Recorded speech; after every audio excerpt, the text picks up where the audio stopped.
Thank you for listening to We Have Ways of Making You Talk. Sign up to our Patreon to receive bonus content, live streams, and our weekly newsletter with money off books and museum visits as well, plus early access to all live show tickets. That's patreon.com/wehaveways.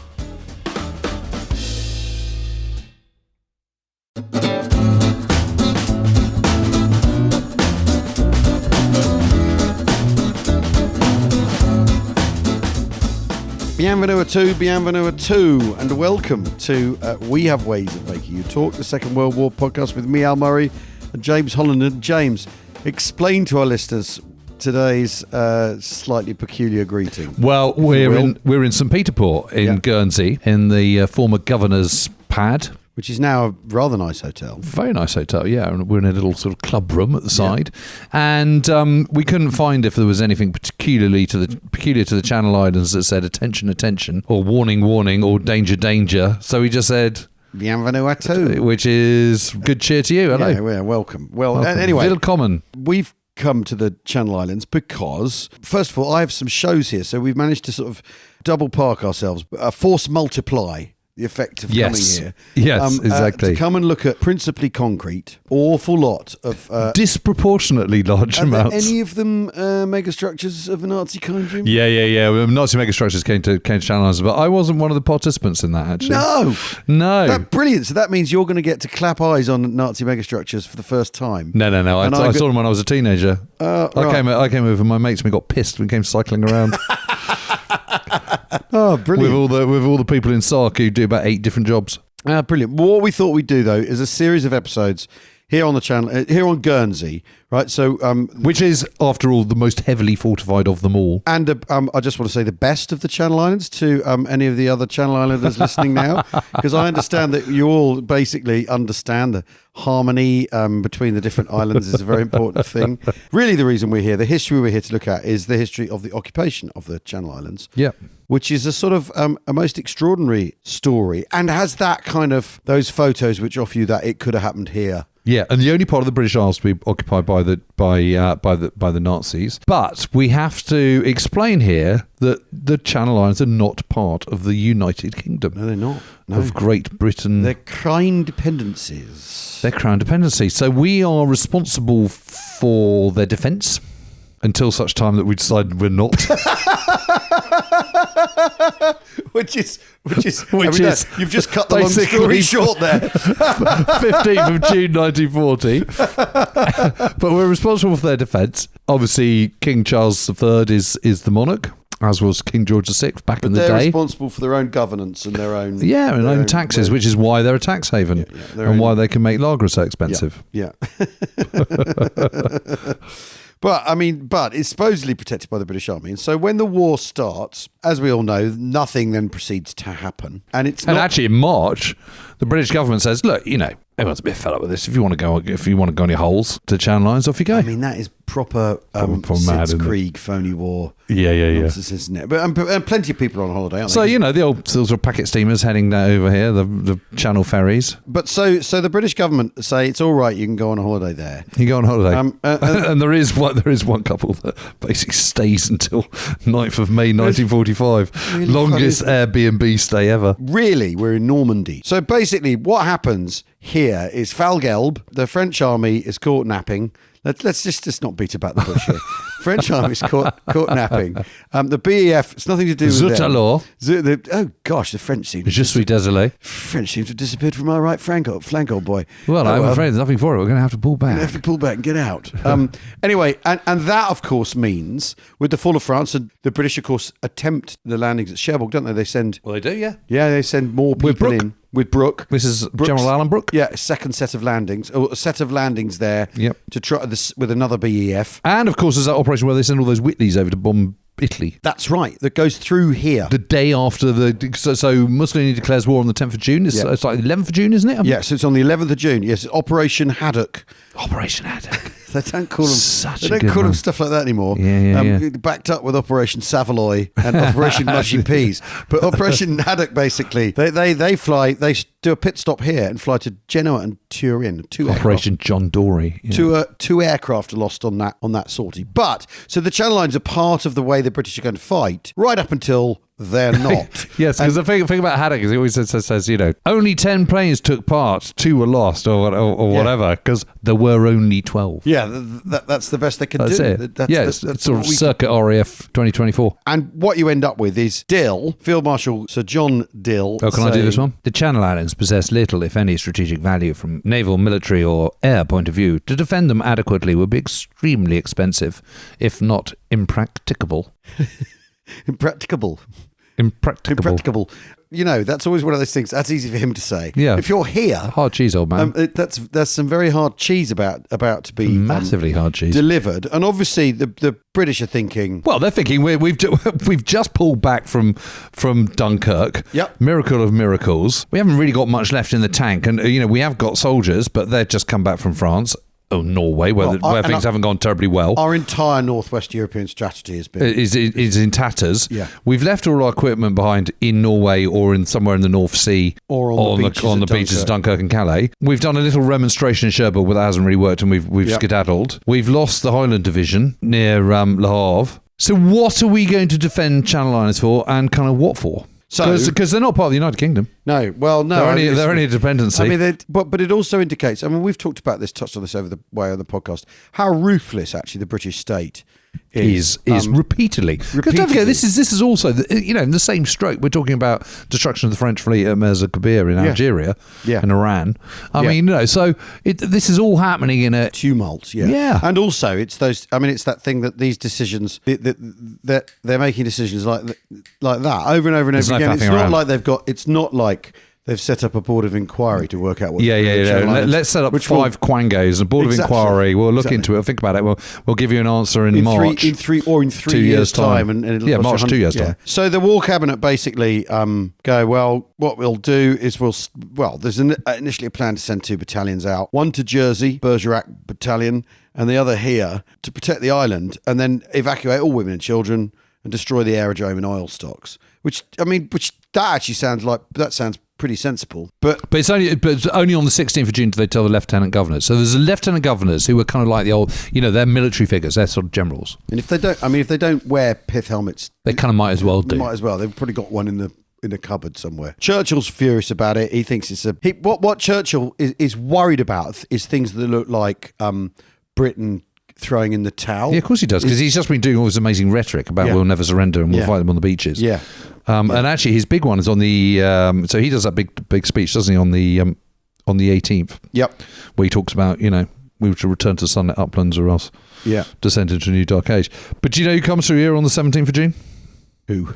General de Gaulle. Oh, really? Yes, on his way back in his flight from Bordeaux. And he's here on the 17th, touches down, refuel, pit stop, Diet Coke, and then moves on to London. Absolutely no one knows who he is, though. No one knows who he is. He's only a brigadier general. Yeah, exactly. He's like a sort of one-star general. And then the next day he does that famous speech.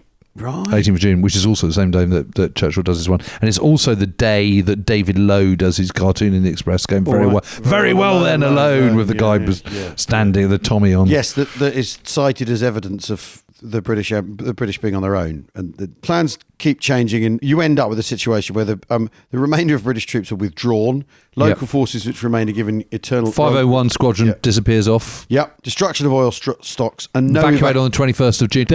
They do put an evacuation plan pretty quickly. Yeah, but I think where they've fallen short is they should have thought about this a little bit earlier than that. Because as early as 1925 they're thinking, should it be another kind of war?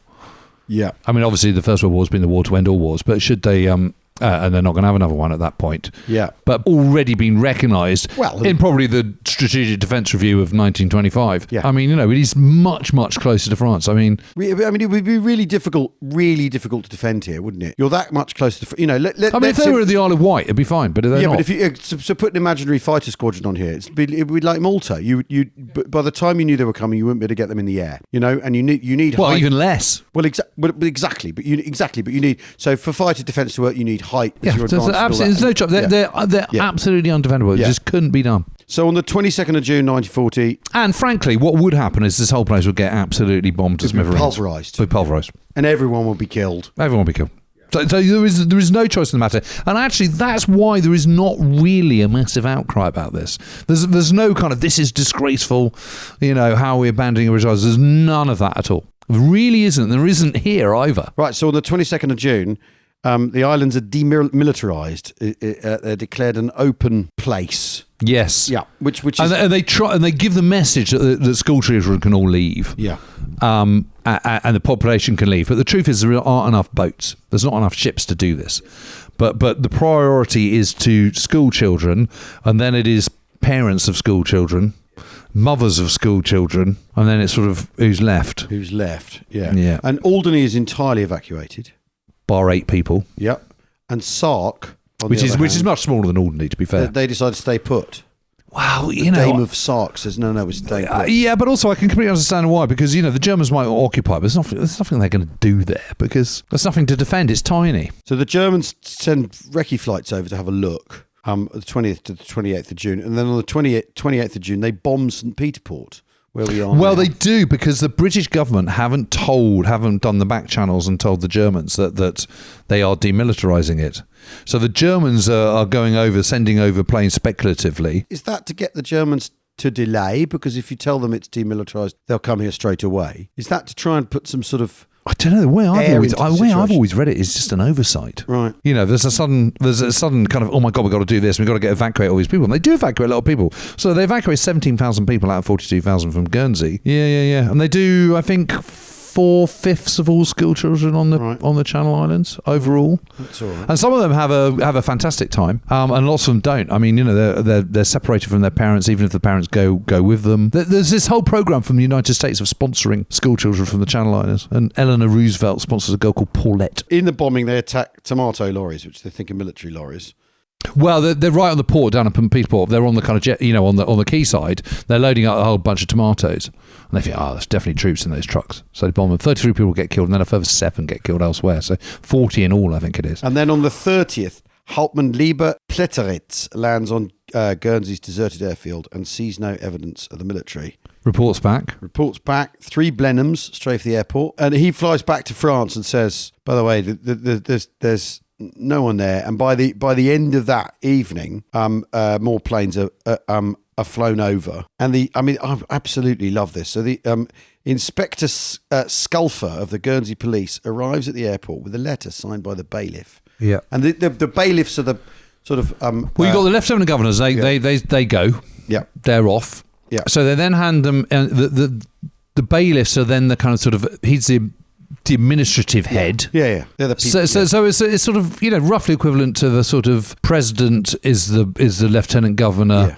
prime minister is the bailiff. Yeah. I guess that's about ministers. That's sort of closest thing. But he hands a note. They're called bailiwicks. Yeah, the bailiwick of Jersey and bailiwick of Guernsey. He hands this notice over that says this island is to be declared an open island by His Majesty's government of the United Kingdom.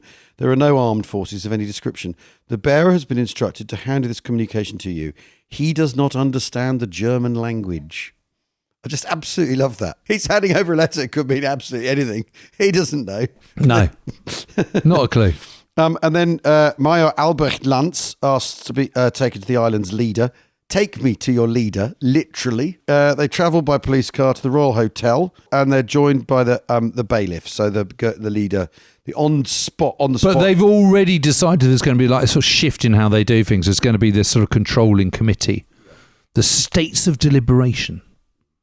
Vote on the 21st of June how they're going to do it. I'm often in the state of deliberation. Well, yeah.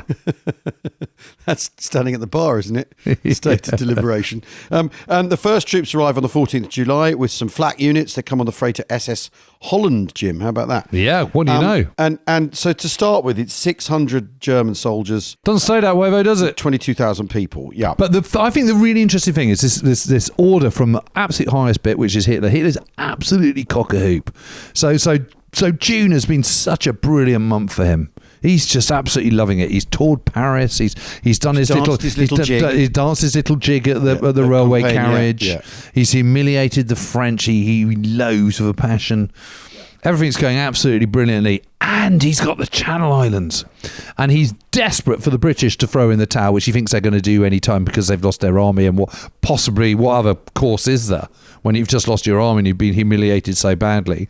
I mean, fortunately, he's not the most geopolitically astute person on the planet, which is good news for Britain and the Allies. So he says, right, we're going to treat these Channel Islanders really respectfully. We're going to be gentlemen to them, is what he calls it. It's just this term that comes up. We're going to be gentlemanly. Well, so they come over and they sort of go, oh, hello, little girl, would you like some sweets? and they do all this kind of stuff, and they're kind of, oh, Fräulein, after you. Yeah. And opening doors and standing up when ladies enter the room and all this kind of stuff.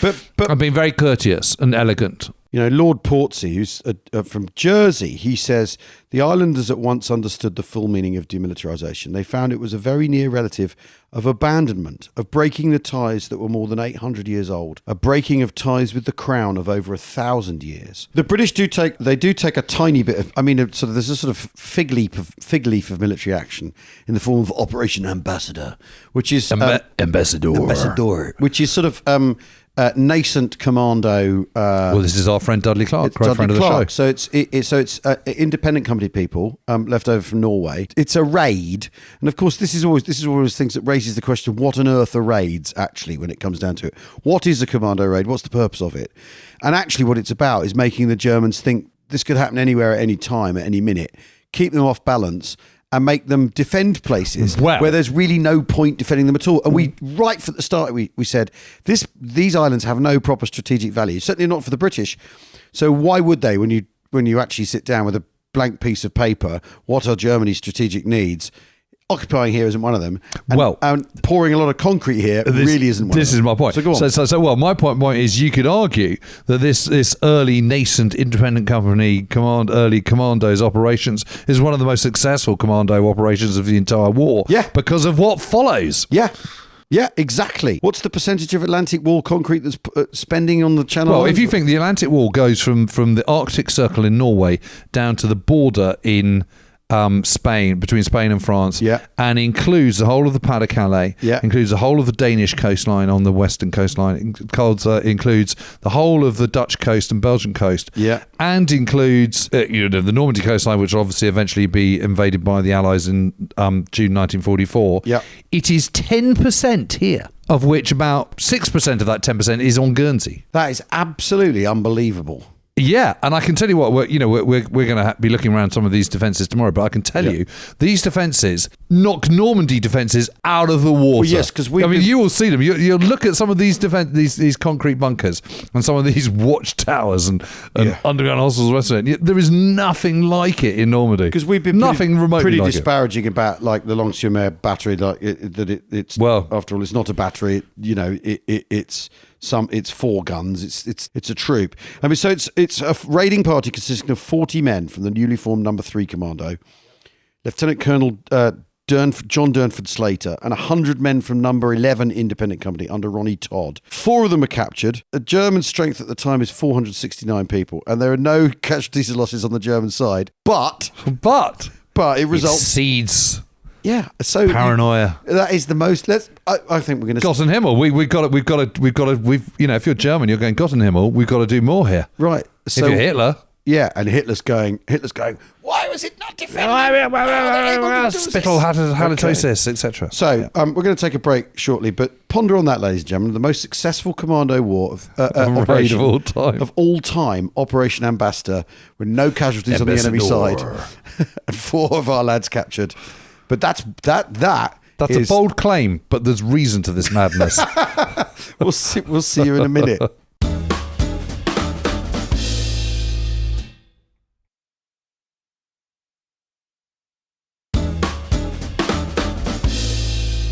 Welcome back to We Have Ways of Making You Talk from Guernsey. So what was it like on during the occupation? And again, it's like so much of any occupation by the Germans. It rather depends on what period of the war you're talking about and so on and so forth. But just go back to that whole point we were talking earlier on about sort of collaboration and cooperation and whether they should have resisted more and all this kind of stuff. There was a doctor on Jersey who remained on the island, and he said any sort of sabotage was not only risky but completely counterproductive. More important still, there would be instant repercussions on the civilian population who were very vulnerable to all sorts of reprisals. So, he's sort of confirming everything that you and I have just said. What happens is the Germans forbid any use of radios. You're not allowed to listen to BBC. Radios taken away. Boats are taken away. Cycling is clamped down on. Yes, of all things. Yes. But I mean, it's interesting, isn't it? Because the Germans basically, as you said earlier, they're doing their best to be gentlemanly and sort of going kind of doucement here. So you have General Rudolf von Schmettau is the commander of the German occupation forces of the Channel Islands and commander of 319th Infantry Division on the island of Guernsey. He can't be the best person the Wehrmacht has got, can he, if he's been posted here? Let's be honest now. But he has to enforce German rule on the island. It's part of the Manche district of France, isn't it? It gets merged into Le Manche, into the Channel part. Clocks, you'll be delighted to hear, Jim. Clocks are aligned to Berlin, which is Zulu +1. So tremendous. Okay, the BBC is banned. Yes. They're driving on the right. Yes, that's almost one of the worst things, isn't it? That is how could you deny an Englishman the right to be on the proper side of the road? God, that must have been a nightmare. Well, particularly when you got vehicle. Well, I suppose all the German vehicles have got their left-hand drive, aren't they? Yeah, but what a nightmare that must have been. There can't have been that many cars here. No, there wouldn't have been that the many. odd lorry after all. Anyway, they're all taken. They're taken off. Yeah, they're taken out of private ownership anyway. So there's none to drive. Occupation Reichsmarks called Scrip. Yeah. There's a 9 p.m. curfew. Yeah. And German is taught in school. Scheiße. That is like... If the islands hadn't been liberated, then they literally would be talking German here now. Penny starts, or the Pfennig starts to drop. This is a cushy number. It's also increase in income tax. Oh, really? That's why post-war they then got so lax about it. That's I'm never going back there again. But it's... You could cycle, but only in single file. See... Well, that changes everything, doesn't it? Yeah. And you had to take on lodgers, German lodgers. Yeah. So you got to accept billets, people being billeted on you. Yeah. So that is cup of tea, Heine. But that's quite intrusive. You imagine that every morning? It's not like there's a camp up the road. They're in everyone. They're in people's lives. It's absolutely meshed in. Yeah. And of course, to start off with, the friendships are made, and Channel Islanders girls are getting. There's no fighting, and in fact, no fighting at all. It's holiday camp for the Germans. Well, and the controlling committee president Sherwill, he says about Operation Ambassador, he says military activities of this kind are most unwelcome. It could result in loss of life among the civilian population. So he's won an MC in the First World War, by the way. He asks the British government to leave the Channel Islands in peace. He's then imprisoned by the Germans for helping out with spies on Guernsey. But obviously, then if you've got people being billeted and you've got young women and young men, young soldiers here, you're going to get relationships happening, which is, I think, again... Well, you are. And to start off with, you're close to Normandy, which is a land of plenty in France. Yeah. You've got boats ferrying back and forth between the Channel Islands and France, all part of La Manche. Everything's happy. The French the Germans have won. They're full of victorious vim. And it all sort of seems okay. And for the Germans are friendly to the islanders for the most part because they're in a good mood. And in the summer of 1940, and sun's out, it's a beautiful place. You can go and swim in the sea. And they're not being aggressive to the islanders. So everyone sort of goes, well, I don't like all these restrictions. It's a bit of a shock, to put it mildly. But on the other hand, there's a war and we're all alive, and we can be thankful for that. And there's no reason why we shouldn't continue to stay alive if we kind of play our cards right, and we just got to sort of get on through it. But then everything starts to change, doesn't it? And it changes when Hitler suddenly so Britain has not succumbed. Britain is not going to surrender. Sea Lion, the planned invasion, has been abandoned.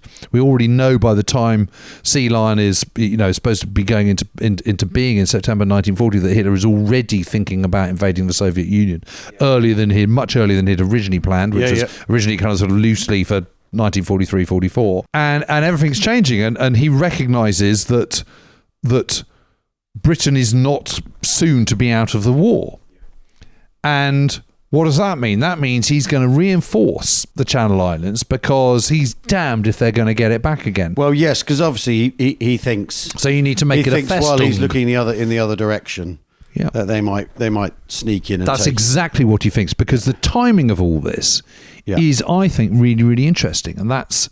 We're talking about the beginning of June. It's the 2nd of June, 1941. Yeah, he asks OKW for maps of the Channel Islands, and then on the 13th of June, he makes his decision that he's going to massively increase the fortifications. That's Barbarossa related, isn't it? 13th of June. Yeah, this is a week before Barbarossa. I mean, what is he thinking? That is really interesting. Well, we know what he's thinking. He's thinking, I need to protect them while my back's turned. But isn't that interesting? Because so often people say that one of the reasons the German division of effort before Barbarossa of sending people into Yugoslavia. What about here? He instructs, orders there to be between 200 and 250 constructions of fortifications on each of the islands. That's amazing. And also, it shows his talent for micromanagement. He could easily say, could you please build some fortresses on Guernsey, and not bother actually enumerating them, but there he is, even as Barbarossa is about to go down. That's extraordinary. I mean, and again, as you said earlier, it's thank goodness he's so hopeless, and that's Operation Ambassador, still the Ambassador effect, isn't it? The most successful commando raid of the Second World War, and we're sticking with that. And you can write to us all you like, but we're not going to shift. We're not budging. That's more successful. Well, you think how many organisation Todd workers end up coming over here over the whole of the time? I mean, it's tens of thousands. Tens of thousands, yeah. And how many 2,000 Spaniards? I think. And how many cubic French meters of and concrete. Ukrainians? Yeah. Yeah, the Ukrainians turn up, don't they? Later in 1941, the Ukrainian, because there aren't enough workers on the Channel Islands to do this work. Yeah. Ukrainian workers turn up, and the Channel Islanders are absolutely appalled by what they see, because they see these sort of rag and bones shuffling off the boats, and the cat's out of the bag. There's none of this kind of we are gentlemen kind of. I mean, we talked about some the starts happening. So in 1940, you get boats, weapons, radios are confiscated, forced sale of motor vehicles. You're not allowed cameras from 1942. They obviously take houses, they take furniture. You get restrictions on fishing, drinking spirits, patriotic signs and songs. I mean, honestly, they're biting right into our way of life. And then there's censorship, obviously, and they start to sort of infiltrate. Look, as you said, they're starting to skew things in the German direction. And then, of course, there's race law. Jews are meant to register. If you're here and you're Jewish, you're meant to register. 18 Jews do register, and that includes, and it's proper race law. So it's if you've got a Jewish grandparent. Gradually, again, you get the same timeline of restrictions on Jewish people here, and I think there's 40 or 50, but 18 register. You get the same sort of, again, this sort of boiled frog ratcheting up as in the rest of occupied Europe.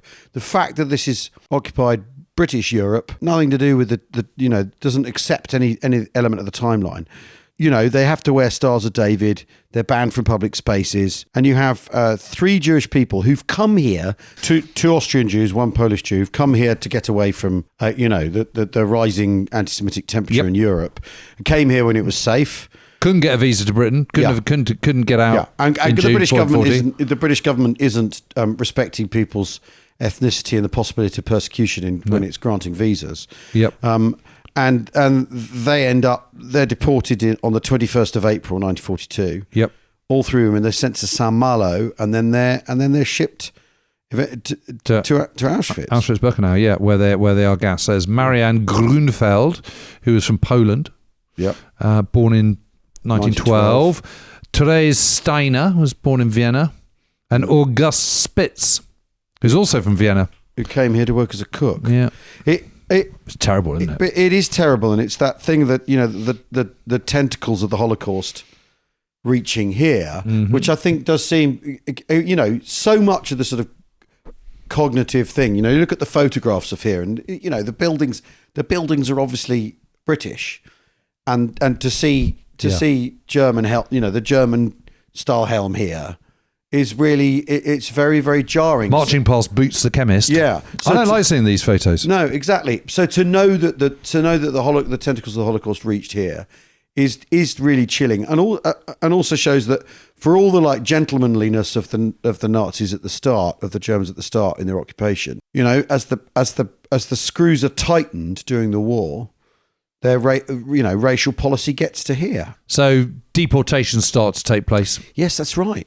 So anyone who's not born on the Channel Islands, you're whipped off. Yeah. Anyone who's been an officer in the First World War, they're sent off. They're treated as prisoners of war, sent to prison of war camps, even though they're civilians. It's amazing, the idea, if you're not born, if you weren't born here, you know. Mm-hmm. I mean, that's the German blood and soil thinking, though, isn't it? If you're not from here, you don't belong here. It's really, really, really weird that.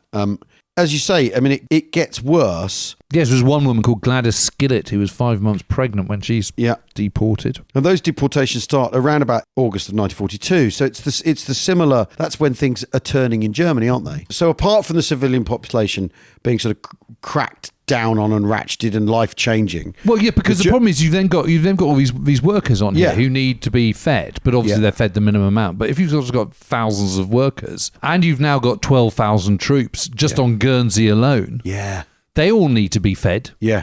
So you're trying to get rid of the kind of, you know, unnecessary mouths that don't need to be fed. Space for those. Yeah, you're trying to make space. So that's why you're suddenly coming up with this stuff. And it's originally in response to kind of deportations of Germans in Iran in 1941. Right. And Hitler's goes, right, well, they've done one, we're going to do 20 for every one that's been sent out of Iran, etc., etc. But you know, really, it's for pragmatic reasons, which is that, you know, there's these tiny islands. There's not room. Logistically, it's a challenge. Yeah. You don't forget the Germans don't have much oil, they don't have much for shipping and stuff. Which just makes bringing tons of concrete and steel here seem even more harebrained, doesn't it? Yeah, absolutely crazy. So those ships are coming over, so you might as well use them on the way back to kind of get rid of people. So that's what's going on, and the whole of these islands, the whole of Guernsey is just turning into this one great construction site all around the coastline. You know, vast amounts of tonnage of stone are being excavated from underneath for underground hospitals. You've got these huge concrete bunkers literally every place, because, you know, what bit don't you protect if you're building fortifications? If you're going to start, you've got to do the whole bloody island. Yeah, and that's going on. And it's organisation Todd. So, like, as we said, it's so you got slave labour who are and everyone's seeing them, and that's depressing. And shortages are starting to kick in. Yeah, because there's not much left for the civvies. Yeah, so theft and crime increases.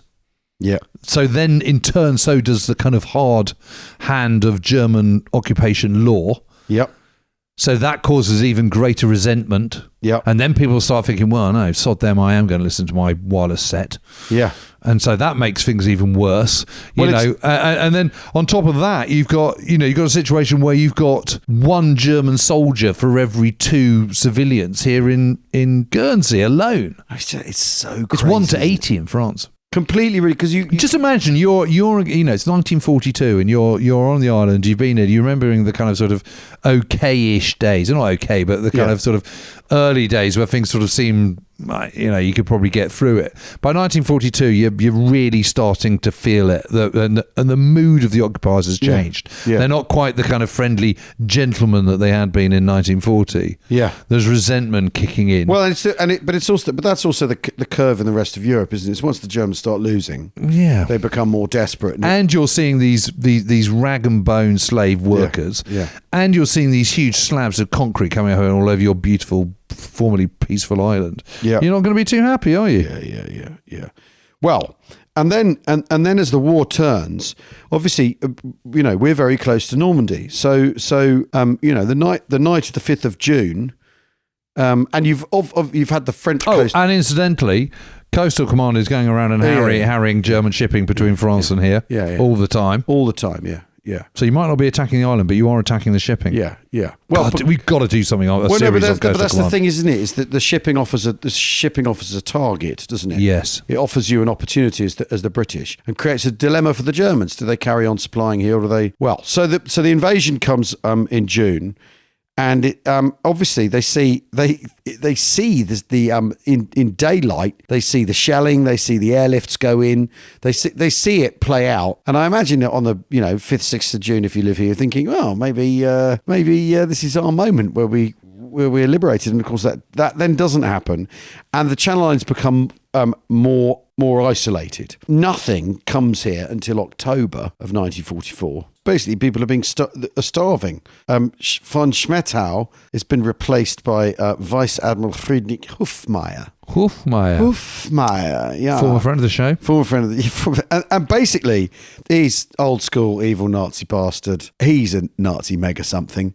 And basically, they start to starve here, and and Red Cross parcels are coming here and all this sort of stuff. But he's hoarding it all. Won't allow anyone to eat it. But he says to the bailiff, he says, "We shall never surrender. In the end, you and I will be eating grass."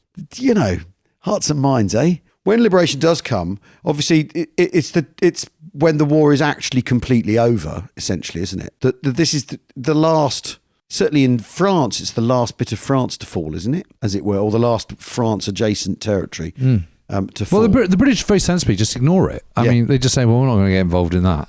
Yeah. I mean, they've been photo reconnaissance planes have been going over taking photos of every single installation. We managed to get into Normandy where the fortifications are all right, but nothing to write home about, and that took us the biggest amphibious assault ever. But by the same virtue, as you said, if you'd resisted the Germans invading here, if the Germans resist an invasion of here, you'd have to flatten the place. Completely flatten the place. You have no choice. Kill everybody. It'd be far worse than Malta. So just leave it there. So on the 8th of May, 1945, at 10 o'clock.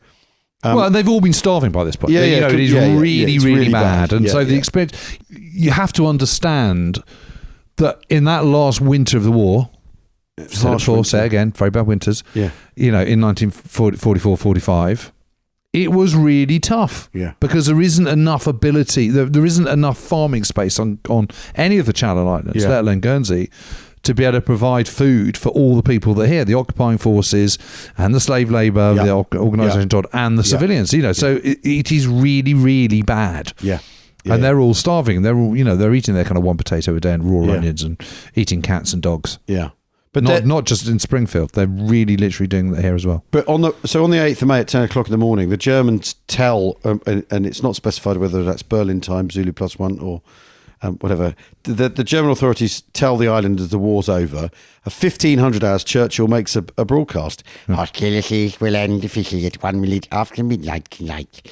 But in the interest of saving lives, the ceasefire began yesterday, to be sounded all along the front, and our dear Channel Islands are also to be freed today. So the following morning, HMS Bulldog turns up. Hooray! I mean, yes, the ceasefire started yesterday. Well, thanks for letting me know. And the Germans surrender unconditionally. HMS Beagle in Jersey. Yeah.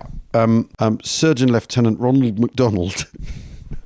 It's actually called Ronald MacDonald. Ronald MacDonald. It's a twister. I'll have an extra hash brown, please. I mean, these people were starving and they sent in a man called Ronald MacDonald. That's terrible. Sub-Lieutenant R. Milne, and they're met by the harbour master, who takes Captain H.J. Richmond, who takes them to his office. They hoist the Union flag. Hooray! Before raising it on the flagstaff of the Pomme d'Or Hotel. That's in Jersey. Sark is then liberated on the 10th of May.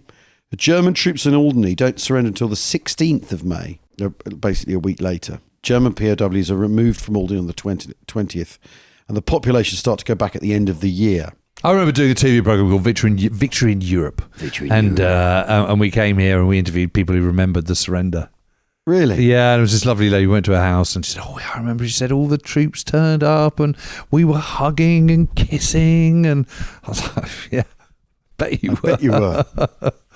Yeah. She was lovely. She was a real sweetheart. Fantastic. Yeah, it was really funny. And you could see when she was recounting this, whole face lit up at the memory of this release and this joy. Yeah. And I think that was because, and then she said, we all listened to the BBC on the radio in the attic and, had to do it in the dark and make sure no one was, not listen too long and all this kind of stuff. And it was all very furtive, but I suppose it was the joy of liberation was so much greater because of the harshness since D-Day. The struggle. Bad things had been. 11 months of really, really, really tough existence. Well, we hope you've. I mean, this is a whistle-stop tour through the history of the occupation. Yeah, but it's not all. It's not all. Because we are going to go and have a look at some of these fortifications. Nazi We're going to megastructures. Sneer and snigger, goff at how ridiculous Hitler was. But he's... Which actually certainly was very much the theme of the Nazi megastructures episode. That. But 10%. I know. The more you think about it, because the in Normandy for Overlord, it is in the balance what they can do against the defences, even though the defences are sort of kind of like. Oh yes, and all that summer leading up here, all the troops on the Channel Islands are absolutely poised. The invasion's going to come. We're ready. We're going to show them. And Hitler keeps sending off his missive saying, whatever happens, don't surrender the Channel Islands and blah blah blah. So they're all absolutely primed and ready to go. And the Phaeton fleet just sails straight past them. Yeah. Bye. Yeah, no, I'm not bothered with that. Yeah. Anyway, thanks for listening. We will be off out looking at concrete and venturing into deep, dark tunnels of Of and I'll be getting back into Nazi megastructure zone. Yeah, I can't wait. Wow, look at that! I can't wait. God, that really is a megastructure. To learn that's a megastructure. To learn at the knee of the master. Thanks for listening. We'll see you soon. Cheerio, or cheery, as they say here, according to the slang dictionary. Cheery.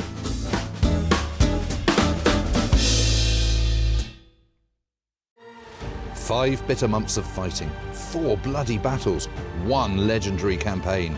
Casino 44 by me, James Holland, is the astonishing story of one of the most brutal and hard-fought battles of the Second World War in Italy, told in the moment and from the perspective of those who lived, fought and died there.